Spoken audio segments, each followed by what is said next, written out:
But before we start, please make sure to subscribe to M&R TV and hit the bell so you never miss any upload from us. Also, leave a like right now. No one needs to be told how loving and adorable dogs are and can be. Even if you're a person who is afraid of dogs or doesn't like them, chances are you might change your mind if you spend some time in their company. These animals reciprocate with tremendous compassion to the slightest sign of love you show them. Dogs have strong parental instincts too. The she-dogs become very fierce and protective of their litter of puppies when they're born, and they are hurt just as much as humans when they lose their little ones. This is the story of one such dog. It is of two dogs actually, who have different traumatic experiences. Show them the slightest form of affection and love, and dogs will become your best friends. They will sulk if they see you sad and wag their tails like crazy when you're excited. They respond in the most amazing and heartfelt ways to your emotions. They're even known to heal people and get them out of depression.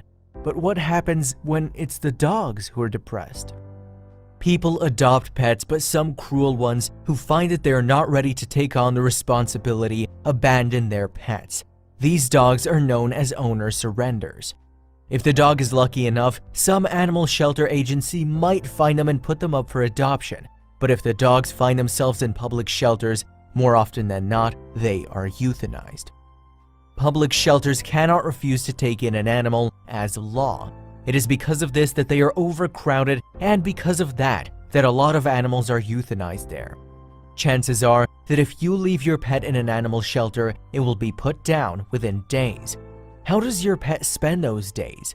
Animals have a strong sixth sense, so they know when they're not wanted. They can feel what's going to happen to them. These dogs spend their days at the shelter in stress and confusion, and they literally seclude themselves in their sadness. If owners knew the conditions their dogs were kept in or what happened to them in a few days, public animal shelters would be a lot emptier. More than 1 million dogs in the US are euthanized every year. This was also going to be the fate of the dog we are going to talk about. You really do not need to get into deep scientific stuff. Suffice to know that oxytocin is a hormone that is known to cause love and jealousy when a she-dog is about to become a mama. Her body releases this hormone, making her extra protective and overly caring for her litter. The maternal instincts need a vent out, but what happens when a dog whose motherly instincts are strong doesn't get to be a mother? A mama dog who's delivered her babies in good health does not require any human intervention to take care of her litter. The motherly instinct makes her fierce enough to take care of herself and her little ones. However, dogs become depressed if their motherly instincts do not get a channel to be directed to. It happened with this particular dog. When a dog pregnant with 9 puppies was found in a bad condition, wandering on the streets, someone took her to the public shelter in South Carolina. The overcrowded shelter was on the verge of euthanizing this dog when halfway there rescue intervened and arranged a foster home. Halfway there rescue was founded not so long ago by an animal lover, Sarah Lewis, and is currently run by 4 women. They rescue dogs from roads, streets, and even other shelters if they find out that the animal is going to be euthanized. They try to find loving foster and adoption homes for these dogs, and that's what they did for this 3-year-old too. The 3-year-old dog was named Daya, and she managed to find a foster home. She was taken to the vet by her foster mother, but after her x-ray, a heartbreaking piece of news came forward. Daya was all excited and ready to have her babies, but the vet gave her rescuers really bad news. Jennifer Werner, a rescue volunteer, said, "X-rays showed no evidence of living babies. Her 9 puppies were in the process of being absorbed by her body. This had caused a severe infection in her uterus that required emergency surgery within an hour of her arrival at the vet hospital. Daya had to undergo a surgery in order to survive, but that meant she would not be able to see her puppies. The infection in her uterus was serious, and the surgery meant that she would not become a mother ever.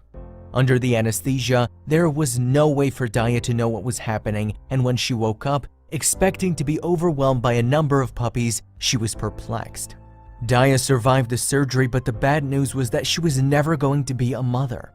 Daya could not understand what was going on. She expected to see her litter of puppies, but she didn't even have one. She started sulking and was unable to handle the situation well at all, as is told in the video clip ahead. Daya was expecting to be a mom, hence her motherly instincts were on the rise. When she didn't have her puppies, she directed her love and care to inanimate things. She took care of toys and socks lying around in her new foster home as if they were her babies. She cleaned them and licked them. It was heart-wrenching to watch. When Daya's foster mom saw her taking care of toys and socks, treating these non-living things as her puppies, she was overwhelmed.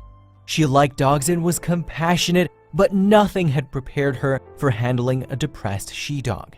She was at a loss. How to cheer Daya up? Nothing worked, and so she sent out a plea, as is told in this video clip. The second foster mom, Katie, told this about Daya to them. She was very much expecting to be met with a litter of puppies, and there were none. She was just really depressed.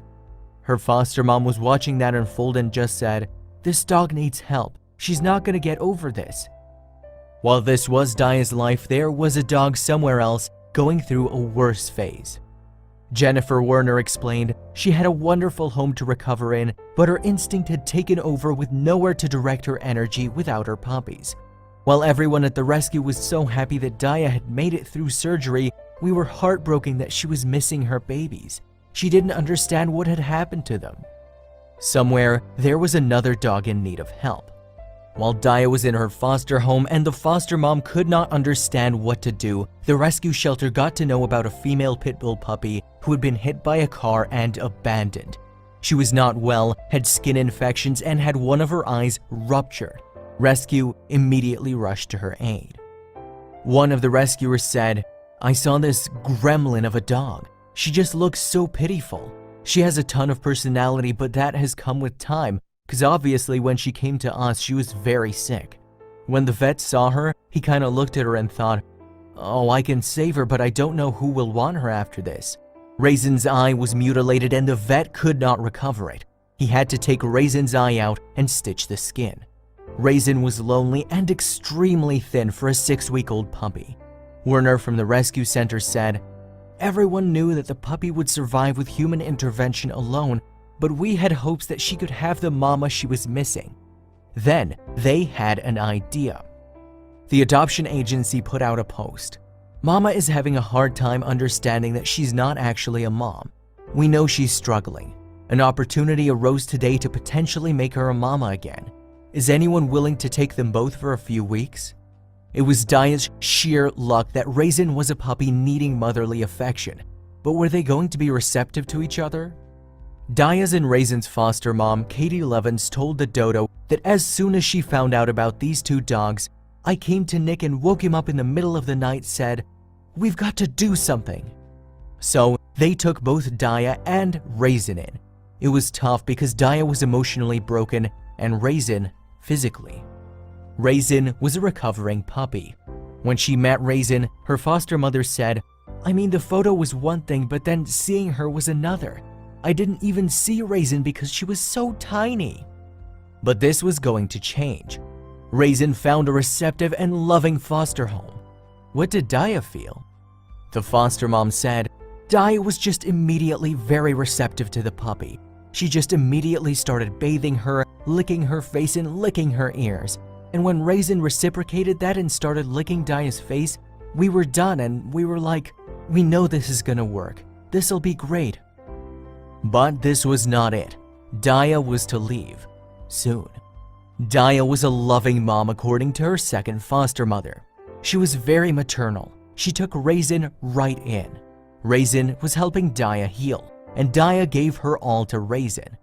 Daya was very protecting and I think kind of proud of Raisin, said the foster mom.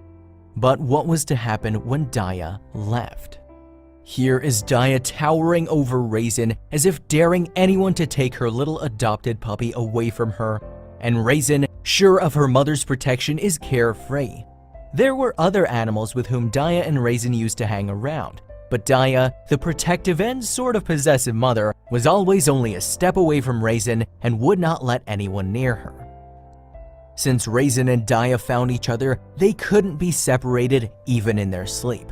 They planned their naps together and their eating schedules. Raisin felt loved and protected under Daya, and Daya gave Raisin all the attention this 6-week-old puppy needed. But time to leave was drawing close. Daya healed, the foster mom said. When she got to our house, she was just a mama dog. She had her own baby and she took care of that baby, and it didn't seem to me at all that she was struggling anymore.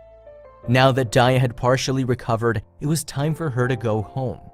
Raisin just kinda got protection and love for the first time, and that was important to come from Daya. I think in the end they both benefited from it. When they felt like Raisin was feeling a lot better and Daya seems to be doing emotionally better, she went home. Daya went back to her first foster mom, and Raisin needed a new elder to take care of her. It was hard to let go of Raisin, the foster mom said. I think I was lying to myself from day one. After Daya was out, I think we were pretty much dead set on having Raisin. Now she's bonding with our dog, and I think she learned all that from Daya. But Charlie was not excitedly receptive of her. Charlie was a little apprehensive around Raisin, his owner said. Charlie is a big dog and was terrified of her. He just didn't want to hurt her, so he was being overly cautious. Raisin, however, was too cute to resist. She's a strong and bouncy pup who even got Charlie to open up. When Charlie got to know that Raisin was a feisty pup, he got more comfortable. His owner said, I think he's assumed a lot of maternal qualities with her, even though that's a foreign concept to him, because he hasn't ever been around a litter of puppies before. Since Daya left, the Lovelock family tries to keep Raisin busy so as not to sulk for her mama. Charlie proved to be a successful distraction, and now that Raisin was growing up, they started sending her to play school with other pups. Here's the report card of this sweet little pup. And we don't know what the exam was, but Raisin surely passed with flying colors. Just like all other dogs, Raisin is growing up to be a notorious one, not knowing how to distinguish between her toys in the house and the pillows or papers. She messes the house up time and time again and gives Katie puppy eyes, and for the latter, it's hard not to forgive such an innocent face. The Lovelocks also have this 10-year-old black cat called Waze. She's moody like most cats, but she and Raisin get along just fine. As can be seen, when it comes to creating a ruckus, both team up and literally leave no stool unturned. This is just part of the mess they create every day. Now that Raisin is 6 months old, she's getting really active. All three of them sometimes sleep together, and Waze's and Raisin's furs make it difficult to recognize who's who. But then, Raisin's cool eye patch comes to the rescue. The foster mom said for Daya and Raisin, to see a bond like that form for two dogs we felt like really needed it is so rewarding, and it makes the fostering effort worth it in the end. Raisin is so little and sweet that she makes everyone want to protect her. There are always people who will abandon their dogs when it gets a little hard to get by, but it is nice to know that there will also be people who won't think twice before adopting broken or depressed pooches.